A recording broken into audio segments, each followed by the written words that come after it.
గురూజీ 72 గంటల్లోని ఫోన్లోని అద్భుతమైన జ్యోతిష్య పరిష్కారం చూపిస్తారు. నమ్మండి, నమ్మకపోండి, ఇది నిజం. శ్మశాన కాళి రుద్ర చౌడీదేవి ఆరాధకులు #1 వశీకరణ స్పెషలిస్ట్ గురూజీ. మనిషి పుట్టుక నుండి చనిపోయే వరకు వచ్చే అన్ని క్లిష్టమైన సమస్యలకు పరిష్కారం ఇక్కడ లభిస్తుంది. విద్య, ఉద్యోగం, వ్యవహారం, స్త్రీ ప్రేమ, పెళ్లి, సంతానం, స్త్రీ పురుష వశీకరణం, భూవశం, భార్యాభర్తల కలహాలు, కోర్టు సమస్యలు, విడాకుల సమస్యలు, చేతబడి, అప్పుల బాధ, ఇంకా మీకు ఎలాంటి సమస్యలు ఉన్నా 72 గంటల్లోనే శాశ్వత పరిష్కారం చేయబడింది. కుజ కేతువులు కంజంక్షన్ అంటే కుజ కేతువుల యొక్క కలయిక ఎక్కడ జరుగుతోంది? సింహరాశిలో జరుగుతోంది. సింహరాశి అనేటటువంటిది అగ్నితత్వం రాశి. మనకు కొన్ని రాశులు ఉంటాయి, అగ్నితత్వ రాశులని, జలరాశులని, పృథ్వీతత్వ రాశులని ఉంటాయి. సో ఈ కుజ కేతువులు ఇద్దరు కూడా సింహరాశిలో ఉండడం వల్ల ఎలాంటి మార్పులు అనేటటువంటివి మనకి ఈ ద్వాదశ రాశుల మీద జరుగుతుంది. ఆ ప్రభావం ఏంటో మనం చూద్దాం. ముందుగా వాసుదేవుని కీర్తిద్దాం. వసుదేవసుతం దేవం కంసచాణూరమర్ధనం దేవకీ పరమానందం కృష్ణం వందే జగద్గురుం. జగదేక వీరుడైనటువంటి అర్జునుల వారిని, జగద్గురు అయినటువంటి శ్రీకృష్ణ పరమాత్మ యొక్క పదపద్మాలకు నమస్కారం చేసుకుంటూ, మనకి ఈ కేతువు ఎప్పటి నుంచి మారాడండి? మనకి మే 18వ తేదీ 2025 సంవత్సరం నుంచి మనకి కేతువు ఎక్కడి నుంచి వచ్చాడు? కన్యా రాశి నుంచి సింహరాశిలోకి వచ్చాడు. అయితే ఈ కుజగ్రహము ఎక్కడ ఉందండి? కర్కాటక రాశిలో నేచపట్టి మనకి 2025 సంవత్సరంలో మనకి జూన్ 6వ తేదీ వరకు ఉంటుంది. కాబట్టి జూన్ 7వ తేదీ నుంచి మనకి రాత్రి నుంచి మనకి ఏమవుతుందంటే ఈ కుజగ్రహము ఎందులోకి వస్తుంది? సింహరాశిలోకి వస్తుంది. అంటే ఇద్దరూ కలిసి మనకి ఈ మే 7వ తేదీ, జూన్ 7వ తేదీ నుంచి మనకి జూలై 28వ తేదీ 2025 సంవత్సరం వరకు కూడా మనకి సింహరాశిలో ఉంటారు. ఇలా ఉండడం వల్ల అద్భుతమైనటువంటి ఫలితాలు 12 రాశుల వారు కూడా అనుభవిస్తారు. కుజుడు సింహరాశిలో ఉండడం వల్ల మనకి ధైర్యము, సాహసము ఇవన్నీ కూడా వస్తాయి. పనులు ఏవైతే అడ్డంకులు ఉన్నాయో మరి అటువంటి అడ్డంకులన్నీ కూడా మనకి తొలగిపోవడం, ముందుకు ధైర్యంగా ముందుకు వెళ్ళడం జరుగుతుంది. అయితే ఈ యొక్క కేతుగ్రహం అనేటటువంటిది సింహరాశిలో అంత అనుకూలమైనటువంటిది కాదు. కాబట్టి గ్రహణం పడతాం మనం. సూర్యుడికి సూర్యచంద్రులిద్దరికీ కూడా రాహుకేతువులు గ్రహణం పట్టుకుంటారు. కాబట్టి కేతువు మనకి సింహరాశిలో వచ్చినప్పుడు కొన్ని యుద్ధాలు కానీ, కొన్ని అవరోధాలు, న్యాచురల్ కెలామిటీస్ ఇలాంటివన్నీ కూడా జరగడానికి అవకాశాలు ఉంటాయి.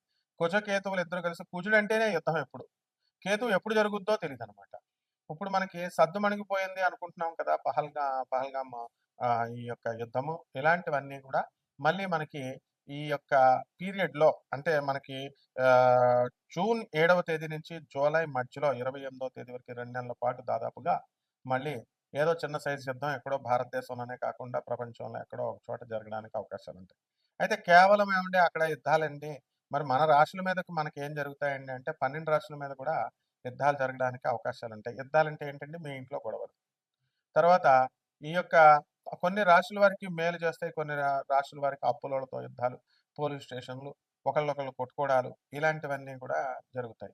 అందువలన ఎప్పుడైతే మందు కొడుతూ సరదాగా కూర్చొని జోకులు వేసుకునేటటువంటి వాళ్ళు ఉంటారు, మరి అటువంటి వాళ్ళకి ఏమవుతుందంటే సరదాగా మాట్లాడుకుంటూ మరి ఆ యొక్క ఖాళీ అయిపోయినటువంటి బీర్ బాటిల్ని అవతలాడు తలకాయ మీద కొట్టేయడం, ఇలా చాలా సంఘటనలు జరిగినాయి.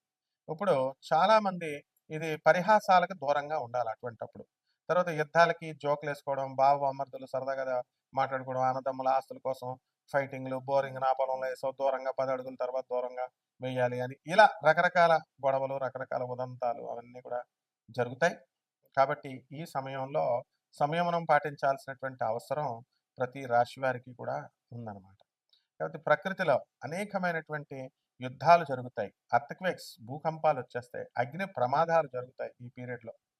కాబట్టి జరగవండి అని అనుకోవడానికి కుదరదు. కేతు అంటేనే రోగాలకి, మిస్టిక్ రోగాలు, అంతుబట్టనటువంటి రోగాలు. ఇప్పుడు ఆల్రెడీ ఆంధ్ర గవర్నమెంట్ రిలీజ్ చేసింది, కేతు యొక్క కరోనా వైరస్ మళ్ళీ వచ్చింది అని చెప్పేసి జాగ్రత్తగా ఉండండి, హాస్పిటల్స్ అన్నిటిని రెడీ చేయండి అని జీవో కూడా పాస్ చేసింది ఆంధ్ర గవర్నమెంట్కి. రేపో మాపో తెలంగాణ గవర్నమెంట్ కూడా ఆటోమేటిక్గా ఫాలో అవుతాయి, అన్ని రాష్ట్ర ప్రభుత్వాలు కూడా. ఇదంతా కారణం ఏంటి? మనకి కేతు ఆల్రెడీ సింహరాశిలో ఉండడం వల్ల.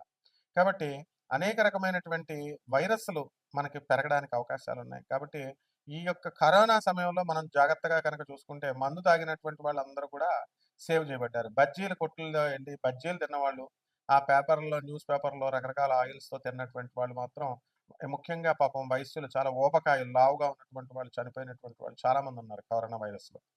కాబట్టి బజ్జీలు తినకండి ఎక్కువగా. తర్వాత చికెన్ పకోడీలు అవి ఇవి బళ్ళ మీద తినకండి. వాడిన నూనె మళ్ళీ వాడుతున్నట్టుగా ఉండేటటువంటివి ముఖ్యంగా ఊబకాయలు వాళ్ళు తినకూడదు. ఇదంతా సైంటిఫిక్‌గా చెప్పేది జ్యోతిష్ శాస్త్రం పరంగా మనకేంటంటే, ఈ ఆల్కహాల్ సేవించేటటువంటి వాళ్ళు మాత్రం కరోనా టైంలో వాళ్ళు రక్షింపబడ్డారు. ఒక డాక్టర్‌గా మరి చక్కగా మనకున్నటువంటి ఈ యొక్క మా స్టూడెంట్స్ అందరూ గూడా గాంధీ మెడికల్ కాలేజ్‌లో, ఉస్మానియా మెడికల్ కాలేజ్‌లో ప్రొఫెసర్లు కూడా ఇళ్లల్లో పడుకున్న సమయంలో ధైర్య సాహసాలతో కరోనా వైరస్‌ని మెడికోస్ అంతా గూడా వాళ్ళు రక్షించడం అనేటటువంటిది జరిగింది. ఒక్క కేస్ కూడా గవర్నమెంట్ హాస్పిటల్స్‌లో ఒక్క కేస్ కూడా డెత్ లేదు. Death rate is very low అనమాట. అయితే పెద్ద పెద్ద హాస్పిటల్స్, కార్పొరేట్ హాస్పిటల్స్‌లో ఎక్కువ ఫీజులు ఒక్కొక్కడు 50 లక్షలు తీసుకున్నటువంటి వాళ్ళు కూడా పేషెంట్స్‌ని వాళ్ళు చచ్చిపోయారని చెప్పి డిక్లేర్ చేసి వాళ్ళ శవాలు కూడా పూర్తిగా డబ్బులు కడితేనే కానీ ఇవ్వలేనటువంటి ఉదంతాలన్నీ కూడా మనం మళ్ళీ జ్ఞప్తికి తెచ్చుకోవాలి. కాబట్టి అక్కడ డబ్ల్యూహెచ్ఓ కూడా కేవలము డాక్టర్లు అంతా కూడా హాస్పిటల్స్ అంతా కూడా ఈ యొక్క వైరల్ ఇన్ఫెక్షన్స్ నుంచి ఆల్కహాల్ సేవించినటువంటి వాళ్ళు సేవ్ చేయబడ్డారు అని చెప్పి అవన్నీ కూడా మనకి ఉదహరించడం అనేటటువంటివి మనం చూసాము. ఆ తర్వాత వైరస్‌లకి మనం ప్రివెంటివ్ మనము ఈ ఇంజెక్షన్స్ వేసుకున్నాం. కోవాక్సిన్ అని, కోవిషీల్డ్ అని ఇవన్నీ కూడా ఇంజెక్షన్స్ మనం తీసుకున్నాం. కాబట్టి ఇటువంటి దుర్భరమైనటువంటి పరిస్థితులని మనము వ్యాక్సిన్స్ ఏసుకున్నాం. ఇటువంటి దుర్భరమైనటువంటి పరిస్థితుల నుంచి మనం దాటుకొనొచ్చాము. కాబట్టి ఈ 2 నెలల కాలము అనేటటువంటిది చాలా గడ్డు కాలము. కాబట్టి దీనికి సంబంధించి పిజ్జాలు, బర్గర్‌లు తినడము, తర్వాత అన్‌హైజీనిక్ ఫుడ్‌ని వీళ్ళందరూ కూడా తీసుకోవడము, సేవించడము, వీట్లి వల్ల చాలా ప్రమాదాలు అనేటటువంటివి జరుగుతాయి. వాడినటువంటి నూనెనే మళ్ళీ రిపీటెడ్‌గా 2, 3 సార్లు వాడడం వల్ల మీరు నమ్ముతారో నమ్మరో ఒక వ్యక్తి నాకు తెలిసినటువంటి ఒక వ్యక్తి అతను చనిపోవడం జరిగింది. ఈ యొక్క పకోడీలు ఈ చికెన్ పకోడీలు, చికెన్ బజ్జీలుంటాయి గదా! అవన్నీ గూడా మరి వేసుకొని తినడం జరిగింది. ఎక్కడ బయట షాపుల్లో పేపర్‌లో కట్టేసి వాళ్ళిచ్చేవారు. అది ఆయిల్‌ని రిపీటెడ్‌గా వాడడం వల్ల క్యాన్సర్ అనేటటువంటి వ్యాధి కూడా వచ్చింది. ఇప్పుడు మనందరం చాలా ఆరోగ్యకరంగా ఉన్నాము అని అనుకుంటాం. ఒక క్షణం పట్టదనమాట. రాత్రి బాగున్నటువంటి వ్యక్తి మర్నాడు కరోనా వచ్చిందని చనిపోయినటువంటి వాళ్ళు బోలెడుమందున్నారు. ముందు భయం వల్ల కూడా చనిపోయినటువంటి వాళ్ళున్నారు. ఇప్పటికి కూడా యూఎస్ఏలో చాలా మందికి కో ఈ యొక్క కరోనా పాజిటివ్‌లుగా తేలినయి. ఇప్పుడు చైనాలో మళ్ళీ వైరస్ అంతా కూడా విజృంభించడం జరిగింది. అలాంటివి భారతదేశంలో కూడా మనకి ఎంటర్ అయిపోయింది. సో, ఏపీ ప్రభుత్వము అలర్ట్ ప్రకటించింది. ఇలాంటివన్నీ కూడా మనం భయపడాల్సినటువంటి అవసరం లేదు. ప్రివెంటివ్ మెడిసిన్స్ తీసుకొని జాగ్రత్తగా ఉండాల్సినటువంటి అవసరం ఉంది. కాబట్టి ఈ కుజ కేతువులు అనేకమైనటువంటి ఫీల్డ్స్‌లో వర్కౌట్ చేయబడతాయి. మైగ్రేన్ ఇలాంటి ఆర్థోఎరిథ్రైటిస్ ఇలాంటి వ్యాధులు ఉన్నటువంటి వాళ్ళు, ఇంటెస్టైన్ ఇన్‌ఫ్లమేషన్ ఇలాంటి రోగాలు ఉన్నటువంటి వాళ్ళు చాలామంది ఉన్నారు. మరి ఈ డైజెస్టివ్ సిస్టమ్ బాలేనటువంటి వాళ్ళు ఈ యొక్క అరుగుదల తర్వాత ఈ యొక్క ఆహ్, ఆహ్, ఈ ఇండైజెషన్ ప్రాబ్లమ్స్‌తో ఉన్నటువంటి వాళ్ళు, స్టమక్ ప్రాబ్లమ్‌తో ఉన్నటువంటి వాళ్ళు తిండి మీద ఫుల్ కంట్రోల్‌లో ఉండాల్సినటువంటి అవసరం చాలా ఉంది. అందువలన వాళ్ళంతా కూడా కొంతకాలం మనము నాన్ వెజిటేరియన్‌ని పక్కన పెట్టేస్తే ఉంటుంది. కాబట్టి ఎప్పుడు కూడా మనకి చక్కగా ఈ యొక్క ఫుడ్ సాత్వికమైనటువంటి ఆహారాలు తీసుకోవడం వల్ల చాలా చక్కగా మనకి మంచిది అని చెప్పి చక్కగా డాక్టర్లు చెప్పడం కానీ, ఈ యొక్క శాస్త్రాలు చెప్పడం ఇవన్నీ కూడా మనం చూస్తున్నాం. కాబట్టి మనము మటన్, చికెన్‌లు బాగా తిన్నటువంటి వాళ్ళు తర్వాత ఈ యొక్క ఆల్కహాల్ తీసుకున్నటువంటి వాళ్ళు గట్టిగా ప్రోటీన్స్‌ని తిన్నటువంటి వాళ్ళు వీళ్ళందరూ కూడా ఇమ్యూనిటీ సిస్టమ్ బాగా డెవలప్ చేసుకొని వాళ్ళంతా కూడా బ్రతికి బట్ట కట్టినటువంటి సందర్భాలున్నాయి. అందువల్ల హాస్పిటల్స్‌లో కూడా వాళ్ళు ఎగ్గనివ్వడము, తర్వాత వాళ్ళు పాలివ్వడము ఇలాంటివన్నీ కూడా గవర్నమెంట్ హాస్పిటల్స్ అన్నీ కూడా ఆ టైంలో ఇవ్వడం జరిగింది.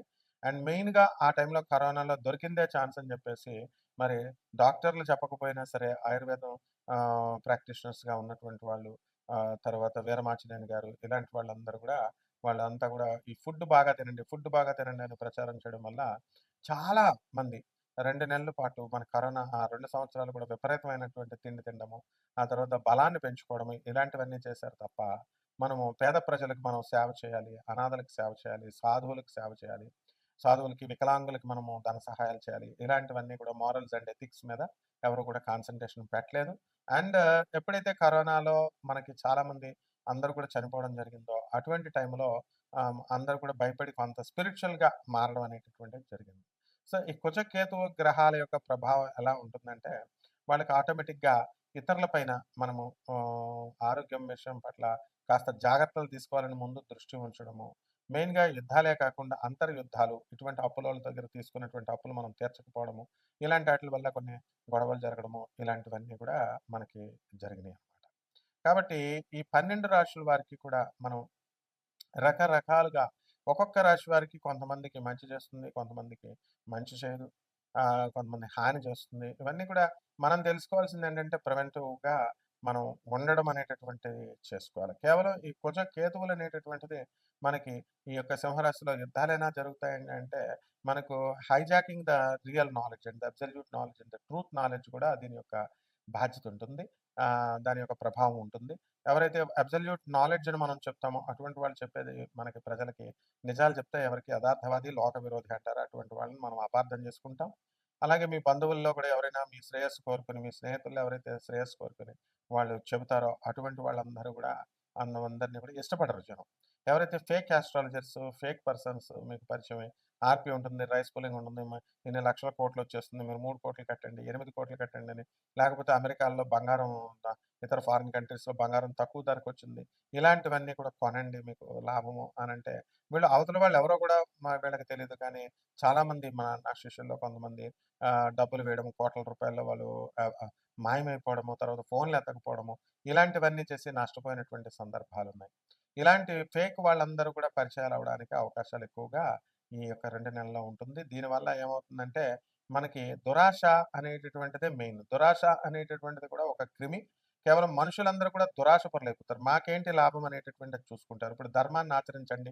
విదురుల వారు చెప్పారు అని పాండవులకి, కౌరవులకి చెప్పినప్పుడు పాండవులు ఆచరించారు. అందుకని వాళ్ళు సేవ్ చేయబడ్డారు, రక్షించబడ్డారు. కానీ కౌరవులు మాత్రం ఏం చేశారండి? వాళ్ళసలు వినకుండా వాళ్ళ ఇష్టం వచ్చినట్టు చేసుకొని దెబ్బతిన్నారు. సర్వనాశనం చేసుకున్నారు వంశాన్ని. ఆ విధంగా ధర్మం అనేటటువంటిదే రక్షిస్తుంది. మాకేంటి లాభాలు లేనప్పుడు మనం ఈ వీడియో చూడటం కూడా దండగ. ఎవరైనా ఆకర్షణగా మీకు కోట్ల రూపాయలొస్తాయి, లక్షల రూపాయలొస్తాయి. తర్వాత చాలామందికి ఇవి జరుగుతాయని అన్నప్పుడు ఈ స్త్రీలతో మీకు పరిచయాలవుతాయి. ఇలాంటి ఫేక్ చెప్పేటటువంటి వాళ్ళకి ఆకర్షితులవుతూ ఉంటారు. అండ్ రెండవదేంటంటే మా పిల్లలకి ఆరోగ్యాలు బాలేదండి, మాకు ఆరోగ్యాలు బాలేదండి. మనం అల్టిమేట్‌గా మాకెవరు లేరు. ఏ పుట్టలో ఏ పావుందో అందువలన అందరిని నమ్ముతాము. నమ్మితే తప్పేముంది అన్నప్పుడు నమ్ముతారు. లక్షల రూపాయలు పోగొట్టుకుంటారు. ఆ తర్వాత బాధపడతా ఉంటారనమాట. అయితే ఇటువంటి ఇప్పుడు నాకు అమ్మవారు చెవిలో కనబడి చెప్తుంది. దత్తాత్రేయుడు చెవిలో చెప్తాడు. నేను మీకు చెప్తాను. లేదా అమ్మవారు నాకు కనబడుతుంది. నేను మాట్లాడతానన్నప్పుడు మీరు అది తెలుసుకోవాల్సినటువంటి విజ్ఞత మీకుంటుంది. పూనకాలు ఉండవు. ఇలాంటివన్నీ చెప్పరు. దేవుళ్ళు ఎవరికీ కనబడరు అని క్లియర్‌గా గోగినేని బాబు గారు లాంటోళ్ళు మేము చెప్తున్నప్పటికీ కూడా ఎవరు సత్యభామ కూడా పాపం ఆమె చెల్లాయి సత్యభామ కూడా చెప్తున్నా కూడా ఎవరు వింటారండి? ఎవరు వినరు. కాబట్టి ఈ విధంగా ఫేక్‌కి ఆకర్షించబడతారు. ఏదో రకంగా మన సమస్య పరిష్కారం అయిపోతే చాలులే, మనం ముందుకెళ్ళిపోవచ్చు అనేటటువంటి ధోరణితో ముందుకు వెళ్తారు. దీనివల్ల మనము పర్మనెంట్‌గా మనం లాస్ అవుతాం. ఏ విధంగా లాస్ అవుతాం అంటే డబ్బులు పోగొట్టుకున్న తర్వాత క్షౌరం అయితేనే కానీ వివరం రాదు అనేటటువంటి ధోరణిలో మనం ముందుకెళ్తాం. ఆ తర్వాత మనకు క్షౌరం అవుతుంది. అండ్ దేవుడి మీద నమ్మకం పోతుంది. అండ్ ఫేక్ అస్ట్రాలజీని చూసిన తర్వాత మంచి వాళ్ళని కూడా నమ్మబుద్ధి చేయడం లేదండి అనేటటువంటి వాళ్ళుంటారు. ఇదంతా మీ మూర్ఖత్వము, మీ తెలివి తక్కువతనము. ఎప్పుడైతే మీకు మంచోళ్ళు దొరుకుతారో అప్పుడు మనము వాళ్ళ చెప్పినటువంటి స్టెప్స్ వినాల్సినటువంటి బాధ్యత మీకుంటుంది. ఇదంతా కూడా ఒక యూనివర్సిటీలో చేరారు, ఫీజు కట్టారు. అటువంటి ఫేక్ గాళ్ళ దగ్గర మీరు చక్కగా నేర్చుకున్నారు. ఫేక్ అంత ఫీజు కట్టి నేర్చుకున్నారనుకోండి, అటువంటి చెడ్డ వాళ్ళ దగ్గర మనం ఉండకూడదు. ఉంటే ధన నష్టం వస్తుంది అనేటటువంటి ఈ విద్యను నేర్చుకోవడం కోసం ఫీజు కట్టామని అనుకోండి ఇంకా. అందువల్ల ఎప్పుడు కూడా ధర్మాన్ని అంటిపెట్టుకొని ఉండాలా. దురాశ, వాదం పనికిరాదు. దురాశ కనుక చేసినట్లయితే ఎప్పటికైనా సరే షార్ట్ కట్ మెథడ్స్ ఇవన్నీ కూడా మిమ్మల్ని కొంపలు ముంచుతాయి. రాజమార్గంలో వెళ్ళాలా ఎప్పుడు ఎవరైనా సరే. సో, దీనివల్ల మనం తెలుసుకోవాల్సిందేంటంటే, మనం ఈ కుజ, కేతువుల ప్రభావం వలన ఇటువంటివి జరగడానికి అవకాశం ఉంటుంది. ఆవేశం ఎక్కువగా రావడానికి అవకాశం ఉంటుంది. అండ్ ఆవేశాన్ని పక్కన పెట్టేసి చక్కగా వివేకంతో మీరు కనుక ముందుకు వెళ్ళినట్లయితే తప్పకుండా మీ జీవితాలు బావుంటాయి. ఈ సందర్భంగా ఈ కుజ, కేతువులనేటటువంటి వాళ్ళు దగ్గరగా 2 నెలల పాటు ఉంటారు కాబట్టి, ఆ 2 నెలల్లో మనం చేసుకోవాల్సిన రెమెడీస్ ఏంటి? తర్వాత దీనికి చేసుకోవాల్సినటువంటి పరిహారాలంటే కేవలం ఏవో చెట్టు చుట్టూ, పుట్ట చుట్టూ తిరగడం అనుకుంటారు. సాంప్రదాయబద్ధంగా మేము చెప్పాలి కాబట్టి అలా మేము చెప్తాం. కానీ నిజమైనటువంటిదేంటంటే, నిజమైన రెమెడీ జగద్గురువుల యొక్క ఆశీర్వాదం ఉండాలా. ఆ తర్వాత జగద్గురువులంటే ఎవరు? ప్రభాత్ రంజన్ సర్కార్, ఆనందమూర్తి గారు, ఆనంద్ మార్గ, అలాగే స్వామి వివేకానంద, రామకృష్ణ పరమహంసుల వారు, రమణ మహర్షుల వారు ఇలాంటి వాళ్ళు. అటువంటి వాళ్ళ యొక్క ఆశీర్వాదం ఉండాలా. వాళ్ళు చెప్పినటువంటి మిషన్స్, వాళ్ళు చెప్పినటువంటి ఐడియాలజీలకి మనం చక్కగా మనం ముందుకు వెళ్ళాలి. గురువుగారంటే నాకిష్టమండి, గురువుగారంటే నాకిష్టమండి, గురువుగారు చెప్పింది నేను చేస్తానంటే అది సరిపోదు. కాబట్టి జాగ్రత్తగా ముందుకు వెళ్ళాలి. ఇప్పుడు అటువంటి వాళ్ళ సంతానం కోసం వాళ్ళ ఆర్గనైజేషన్స్ ఫౌండ్ చేసి వెళ్ళిపోయారు. వెళ్ళిపోయిన తర్వాత ఫిజికల్ బాడీని వదిలేశారు. వదిలేసిన తర్వాత వాళ్ళకేం లేదు కదా! అనాథాశ్రమాలు రన్ చేస్తున్నారు అనాథ పిల్లలకి. ఇటువంటి బిగ్ సంస్థలు, ఆర్గనైజేషన్స్. దానివల్ల ఎంతోమంది 40 సంవత్సరాలుగా నేను చూస్తున్నాను ఆనంద్ మార్గ ఆశ్రమంలో చక్కగా అనాథ పిల్లలు బాబా గారు పెట్టిన తర్వాత, బాబా అంటే ఆనందమూర్తి, మా గురువు గారు ఆనందమూర్తి గారు, ప్రభుత్వరంజన్ సర్కార్ గారు ఆయన అసలు పేరు. సో, స్పిరిచువల్ నేమ్ ఆనందమూర్తి గారు. ఇలాంటి వాళ్ళు చేసిన దానివల్ల ఎంతో వందల మంది మరి ఇలాంటి వాళ్ళంతా కూడా అనాథ పిల్లలు చక్కగా చదువులు పూర్తయినాయి, పెద్దగా ఎదిగారు, పెళ్లిళ్ళు చేసుకున్నారు, వెళ్ళారు. దీనివల్ల బాబా గారికి ఏమో కలిసి వచ్చేది ఏం లేదు కదా! He has left his physical body already. కానీ కొన్ని వందల మందికి ఒక ఐడియాలజీ చూపించారు. నిజమైనటువంటి గురువులు ఎప్పుడు కూడా అలా చూస్తారనమాట. కేవలము వాటర్ బాటిల్స్ సప్లై చేయడము, లేకపోతే వర్కర్స్‌కి దాన్ని మేమేదో ప్రజాసేవ చేసేస్తున్నాం, మేమేదో ఆహ్, ఇచ్చేసేస్తున్నామని ప్రచారం చేసుకుంటే ఏం ఉపయోగాలుండవు. తర్వాత ట్రూ సేవ అనేటటువంటిది ఎప్పుడు కూడా పబ్లిసిటీ ఉండదు. పబ్లిసిటీ ఇప్పుడు ఎమర్ట్ అని Anand Marg universal relief team అని చెప్పేసి ఎంతోమంది మన ఆనంద్ మార్గ్ ఆశ్రమము, నేను ఇంటర్నేషనల్ కోఆర్డినేటర్ దానికి ఎంతోమంది ఇల్లులు తుఫాన్లో పోయినటువంటి వాళ్ళు, భూకంపాల్లో పోయినటువంటి వాళ్ళందరికీ కూడా మనం ఇల్లు కట్టించడము, ఇవన్నీ కూడా చేయడం జరుగుతుంది. కాబట్టి జాగ్రత్తగా జగద్గురువుల యొక్క ఆశీర్వాదం కనుక ఉన్నట్లయితే బాగుంటుంది. ఇక మేము పూజలు చేస్తాం, హోమాలు చేస్తాం, ఇవన్నీ వేస్ట్ అండి. ఇవన్నీ కూడా వీటి వల్ల ఏమీ ఉపయోగం ఉండదు.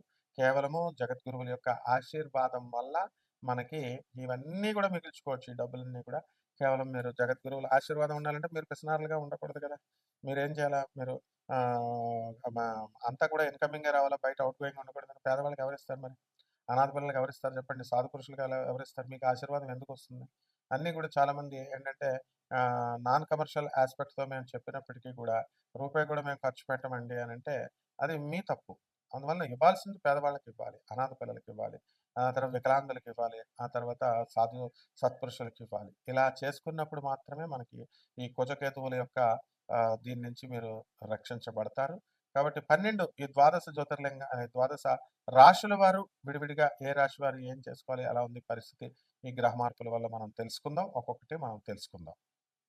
ధనుస్సు రాశి వాళ్ళందరూ కూడా మీకు రాహు బలపడిపోయాడు. దానివల్ల వ్యాపారాలు బ్రహ్మాండంగా చేస్తారు. వృత్తి, వ్యాపార, ఉద్యోగ విషయాల్లో తిరుగు లేకుండా మీరైపోతారు. ఇంతవరకు మేము చాలా లక్షల కోట్ల రూపాయలు అప్పులు చేసి పెట్టామండి. మాకు అప్పులు ఇంకా అమ్ముడవట్లేదండి. ఈ బిల్డింగ్‌లు అమ్ముడవట్లేదు, స్థలాలు అమ్ముడవట్లేదు, ఆ వ్యాపారం కొన్నటువంటి ప్రొడక్ట్స్ అమ్ముడవట్లేదని బాధపడేటటువంటి వాళ్ళంతా కూడా మీకు ఈ బాధ నుంచి మీరు బయటపడిపోతారు. చక్కగా ఈ యొక్క ధనుసు రాశి వాళ్ళంతా కూడా ముందుకు వెళ్ళిపోతారు. మనశ్శాంతి అనేటటువంటిది లాభం జరగడం జరుగుతుంది. కాకపోతే పనులు ఇంకా కొంచెం స్లో రేట్‌లోనే ఉంటాయి. ఎందువలనంటే శని మీనరాశిలో ఉన్నాడు. మీనరాశిలో ఉన్న శని మీకు శుభ ఫలితాలను ఇవ్వజాలడు. కాబట్టి కొంచెం పనులు లేట్‌గా అయినప్పటికీ కూడా కంటిన్యూయస్‌గా, కన్సిస్టెంట్‌గా వర్క్ చేసుకుంటూ వెళ్ళాలి. ఈ విధంగా ఈ యొక్క కలెక్టర్‌లైనటువంటి వాళ్ళని చూడండి, కన్సిస్టెంట్‌గా ఒకే దాన్ని పట్టుకొని వేలాడుతూ, కష్టపడుతూ వెళ్తున్నారు. హీరోలను చూడండి, సినిమా హీరోయిన్‌లు చూడండి. అడుక్కుంటున్నా సరే వాళ్ళంతా కూడా అదే ఫీల్డ్‌ని వదలకుండా జాగ్రత్తగా ఈ మెగా స్టార్స్ అయ్యారు ఈ రోజున.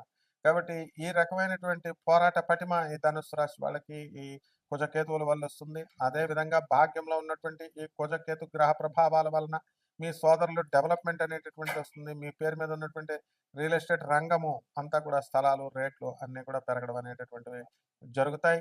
ఆ విధంగా ఈ యొక్క కుజకేతు గ్రహ ప్రభావాల వలన మీరు అనేకమైనటువంటి లాభాలను మీరు పొందడం అనేటటువంటిది జరుగుతాయి. కాబట్టి ఈ యొక్క రాశి వారంతా కూడా మీకు ధనుసు రాశి వాళ్ళు కాస్త గుళ్ళు, గోపురాలు తిరగడం అనే కాకుండా కేవలం పేదవారికి సహాయం చేయడం, అనాథలకు సహాయం చేయడం ఇట్లాంటివి మీరు జాగ్రత్తగా చూసుకోవాలా. అలాగే అనాథ శరణాలయాలకు వెళ్ళడం, సాధు సత్పురుషులకి మీరు దాన ధర్మాల్లో పాల్గొనడం ఇలాంటివన్నీ కూడా చేయాలి. So be very practical. ఇలా ప్రాక్టికల్‌గా లేనటువంటి వాళ్ళు ఊహాలోకాల్లో విహరిస్తున్నటువంటి వాళ్ళు ఈ రాహు ఊహాలోకాల్లో ఊపుతూ ఉంటాడు. దాని నుంచి మనం ఏదో సాధిస్తాం, ఏదో చేస్తాం అనుకుని గాలి మెడలు కట్టేటటువంటి వాళ్ళు అడ్రస్‌లు లేకుండా పడిపోవడం జరుగుతుంది. కాబట్టి మనము పరిహారాలు చేసుకోవాల్సినటువంటి అవసరం ఉంది. ఈ యొక్క ధనుస్సు రాశి వారికి అర్ధాశ్రమ శని పనులన్నీ కూడా మనకి కొంచెం ఆలస్యంగా అవ్వడము, ఇవన్నీ కూడా శని జపం చేసుకోండి, శని స్తోత్రాలు చదువుకోండి. శనికి కిలోంపావు నల్ల నువ్వులు, నల్లని వస్త్రాలనిచ్చి పేద బ్రాహ్మణులకి శనివారం నాడు ఉదయం 8 గంటలకి దానం చేసుకోండి. అలాగే దశమహావిద్యల్లో ఒకటైనటువంటి మహాకాళి అమ్మవారి యొక్క హోమాన్ని మీ ఇళ్లలో జరిపించుకోవడం, అలాగే రావి చెట్టు చుట్టూ మీరు నీళ్లు పోయడం, ప్రదక్షిణాలు చేయడం, ఇవన్నీ కూడా చేయడం ద్వారా మీకు అద్భుతమైనటువంటి ఫలితాలు లభిస్తాయి. శుభమస్తు.